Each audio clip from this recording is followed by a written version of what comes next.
Et ce matin, notre invitée café, la sénatrice Lana Tetonoui. Bonjour, Madame la sénatrice. Bonjour Polynésie Première et puis mes salutations de ce matin à l'ensemble de nos concitoyens de notre si belle Polynésie française. Merci d'avoir accepté notre invitation. Alors, dimanche, le ministre des Outre-mer, accompagné du haut-commissaire de la République, s'est rendu à Moruroa. Leur absence très remarquée, aucun membre du gouvernement, aucun parlementaire non plus n'était du voyage. Alors, vous comprenez que dans le contexte actuel de méfiance, voire de défiance de la part notamment des associations antinucléaires, cela faisait un peu comme s'il y avait quelque chose à cacher ou à ne pas montrer. Vous en pensez quoi, vous ? Alors, ne serait-ce pour répondre à cette première question, nous avons eu la réponse lors de la première rencontre qui s'est tenue hier dans les locaux de la présidence.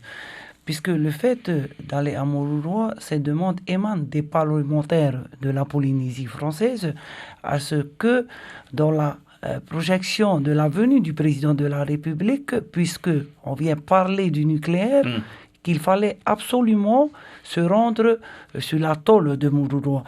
Et le ministre a été très très clair hier, c'est moi qui le dis puisque je m'y retrouve aussi dans ses principes, c'est-à-dire avant de parler de quelque chose, il fallait qu'il aille voir Moruroa. Bon, pour moi, merci d'avoir fait le geste de s'être rendu pour voir lui-même d'abord, avant tout, mais pour la suite des événements à venir, par exemple, si le ministre des Outre-mer s'est rendu sur Moruroa, ça nous laisse quand même entrevoir que le président de la République, Emmanuel Macron, devrait aussi lui s'y rendre.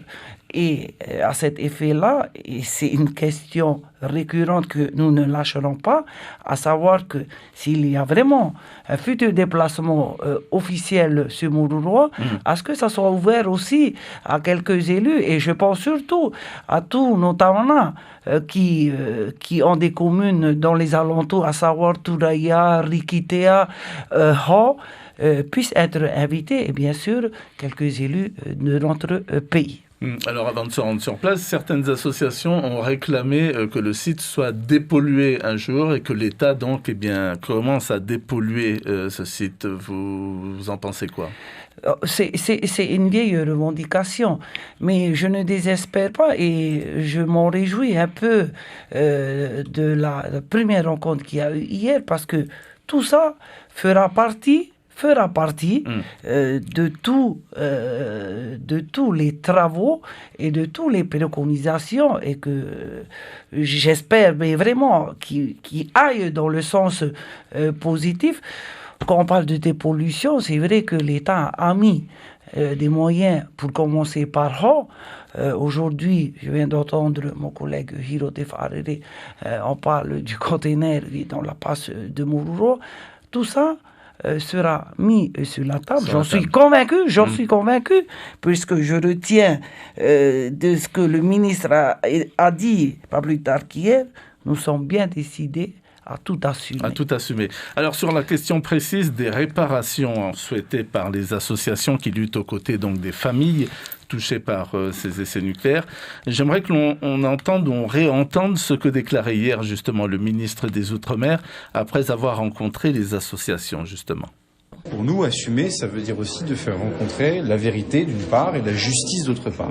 On voit bien que ce qui a été imaginé par la loi Morin parfois suscite beaucoup de questions, les dossiers sont parfois très complexes, les indemnisations sont parfois trop longues et en tout cas le nombre de personnes indemnisées est particulièrement faible, en tout cas c'est un chiffre que je reconnais comme tel et donc ça pose la question de cette réparation. Alors cette question des réparations est clairement posée à présent. Tout à fait. D'ailleurs, pour en revenir, mais exactement sur les déclarations du ministre, s'il a vraiment la volonté, et j'y crois fermement, de parler de réparation, allons-y. Parce que je veux quand même rappeler ce matin, mais à l'ensemble de ceux qui nous écoutent ce matin, la loi Morin a été votée en 2010. Arrive en 2016 un amendement qui était porté par le ministre des Outre-mer de l'époque, Madame Erika Barretz, qui venait introduire dans la loi Morin un arrêt du Conseil d'État qui interdisait à ce que l'indemnisation, c'est-à-dire ceux qui ont perçu l'indemnisation, qu'une partie soit reversée à la CPS. Qu'est-ce qu'on avait fait à ce jour-là? Je parle en connaissance de cause. J'étais là. J'ai dit, si vous voulez toucher encore à la loi Morin, allons jusqu'au bout. Qu'est-ce qui s'est passé? Surtout au Sénat, nous avons réussi à faire retirer la notion du risque négligeable qui freinait toute bande d'indemnisation dans la loi Morin. Nous sommes en 2016. Le gouvernement Hollande, qu'est-ce qui s'est passé? Il fallait relire la fameuse loi devant le Parlement. Ils sont venus, ils auraient dû s'arrêter juste là, point. Quand on avait retiré la notion de risque négligeable. Eh bien non, c'est l'État, encore une fois, c'est l'État qui est venu rajouter une commission dont nous avons mené les travaux. Les préconisations qu'il y a eu dans nos propositions, à savoir le 1 millisievert et d'autres encore, ce n'est pas les Polynésiens que nous sommes, ce sont quand même des ingénieurs, des spécialistes en virologie qui sont venus sur place, qui ont déposé et écrit la nouvelle nomenclature qui régit le CIVEN aujourd'hui. Mais aujourd'hui, nous sommes en 2021. Personnellement, je me dis quand même, parce que ce que nous avons écouté hier, enfin, moi personnellement, je suis content de la teneur des échanges qu'il y a eu hier à la présidence. Quelque part, en prenant beaucoup de recul, je me dis quand même qu'on a perdu aussi beaucoup de temps.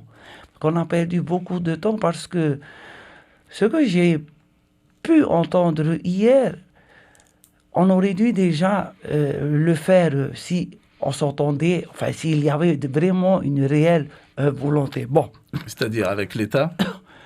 Avec l'État même, avec les associations de la place.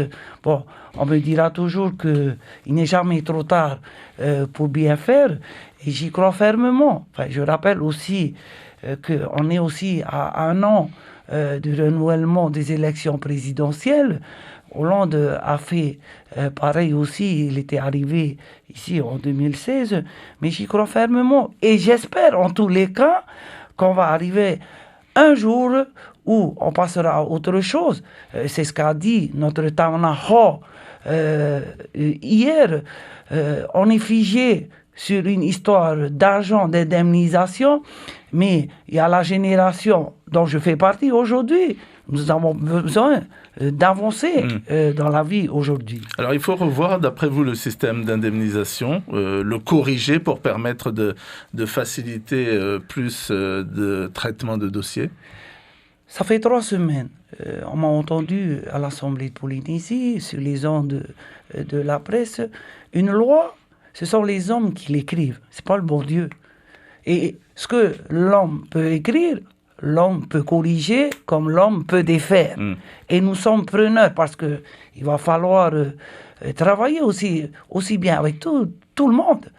Et puis vous savez pertinemment, une loi, ça sera le travail des parlementaires. Et je m'en réjouis aussi que tous mes collègues députés, aussi bien Moïtei, Maïna, Nicole Sanker, nous étions tous présents autour de la table hier. S'il faut modifier la loi, bien sûr que nous sommes prenants de tout ce qui peut améliorer, ne serait-ce le sujet de l'indemnisation de nos malades.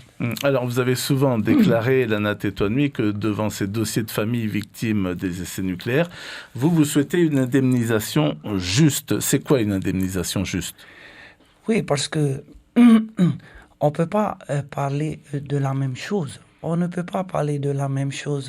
Moi, je réfute, en tout cas, c'est moi personnellement, ça n'engage que moi. Je réfute l'idée, d'ailleurs, les avis ont été très mitigés hier, ne serait-ce sur ce sujet-là. Je réfute quand même l'idée à ce que tous les cancers tous les cancers ici en Polynésie soient liés aux essais nucléaires. Et j'ai été plus convaincu moi-même à titre mais très personnel pour avoir vécu une expérience très personnelle à Paris où j'ai vu des enfants, mais des enfants de 2 mois, de 3 mois à peine arrivés dans ce bas monde, mais qui avaient des pathologies, des cancers lourds et qui venaient des pays où il n'y a jamais eu d'essais nucléaires.